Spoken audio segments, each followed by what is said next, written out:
Daz Dee TV.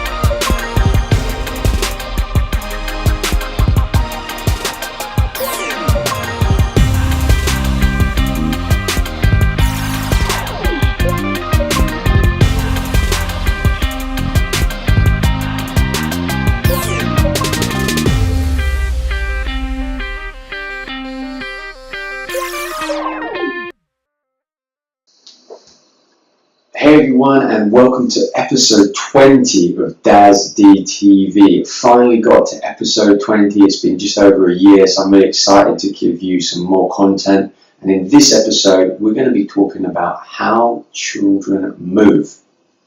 So, like most episodes, they've been inspired by conversations and interactions I've had with my coaches and the clients, and this is no different. I just gave a coach education session to my team, and we were looking at some of the big rocks of the APA training system. And the thing that we talked about yesterday was motor skills learning, and specifically how children learn. So my philosophy, as I'm sure you'd be well aware of if you've been following me for any time now, is based on the 5 S's of biomotor abilities. So skill, suppleness, strength, speed, and stamina. And specifically today, we're going to talk about skill and motor skill development. How do children learn fundamental movement skills? Now, you can challenge the whole premise of fundamental movement skills if you want to, that they don't actually exist, and that most sports have their own discrete patterns of movement that are unique. I happen to believe that fundamental movement skills are foundation building blocks of sport-specific skills.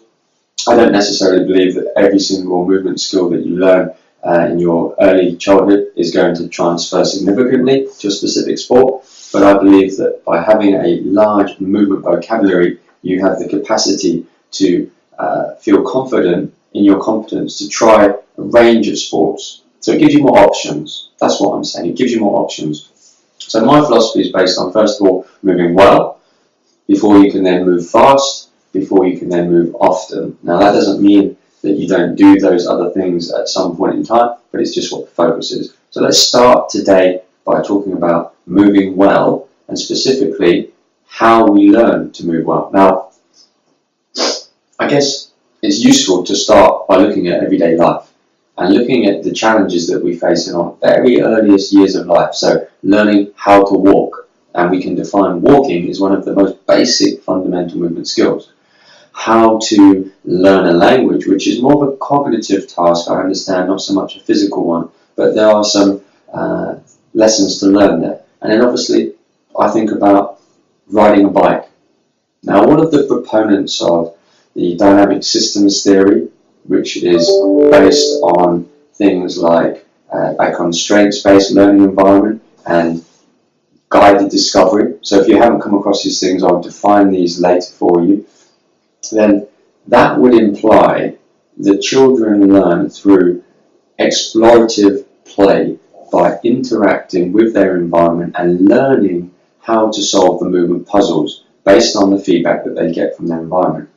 And it has a very, very kind of hands-off intervention strategy from the coach standpoint. It's very much about letting them go and explore and figure out and solve the problems for themselves. Now, I don't disagree with that concept of, a more passive way of coaching. I think that it's great.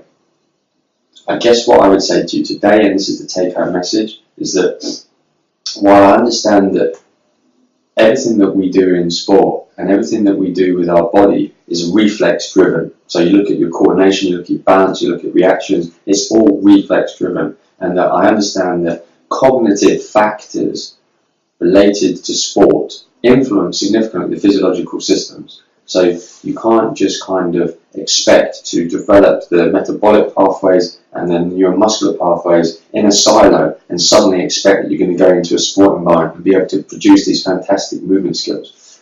But one of the things that I would say, which was really interesting to me, is let's look at another example. Let's look at how people might pass down their skills down the generations. Look at like the hunter-gatherers. Look at the tribesmen that are still today operating in the jungles and teaching their children how to hunt. Now, of course, the premises of the things I said before about guided discovery and about helping them to explore their environment and learn how to observe things in the jungle, that still stands true. But here's something for you to think about. One of the key premises of how I believe, and it's evidenced in the research, how children learn is through the education of attention. To the education of attention. What does that mean? It means that you as the coach selectively introduce them to the right aspects of the environment. Now, everyone's always talking about the environment being external to you, but I believe also that you sometimes have to internalize. You are part of the environment. You are part of the environment. So perhaps you have to remember that your job as a coach is to help them identify some of the landmarks that orientate their activities, so their orientation with the external environment, and learn how to notice what to do and how to behave by another thing, which is assisted imitation. So learn by copying, which is the biggest form of learning, and we all agree on that, I believe. But I think what you should really understand is that, in my opinion, one of the biggest constraints of all is not just the materiality or the layout of the environment that you're presented, but it's the practices and the abilities that you have. So it's about coupling the affordances, which if you read about ecological psychology, the affordances is the opportunities to take action. It's about coupling those affordances with your body's abilities. So it doesn't matter how much you expose a child to an environment, if they don't have the prerequisite motor abilities, then they can't fully exploit the opportunities to explore that environment.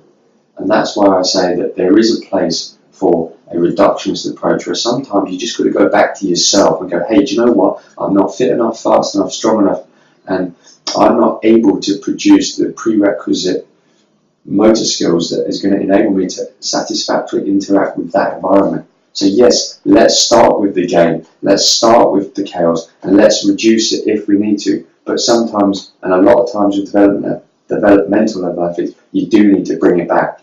You do need to bring it back. And sometimes you do need to just go, hey, put your foot there because at the moment it's doing this. And if you don't tell them it and show them it, they're never going to figure it out. So capabilities count.